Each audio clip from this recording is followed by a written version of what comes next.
Let's start. Today we will see how to check if the bar is the first bar on the chart, or the last bar. This is the indicator function. The name is first and last bar. Next, we check if the bar is the first bar on the chart. Then, we check if the bar is the last bar on the chart.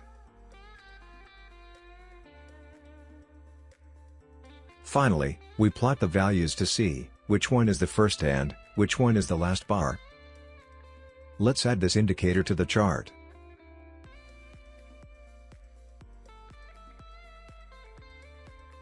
As you can see, this is the last bar on the chart.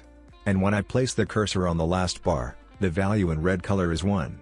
Rest on all the bars, the value in red is 0.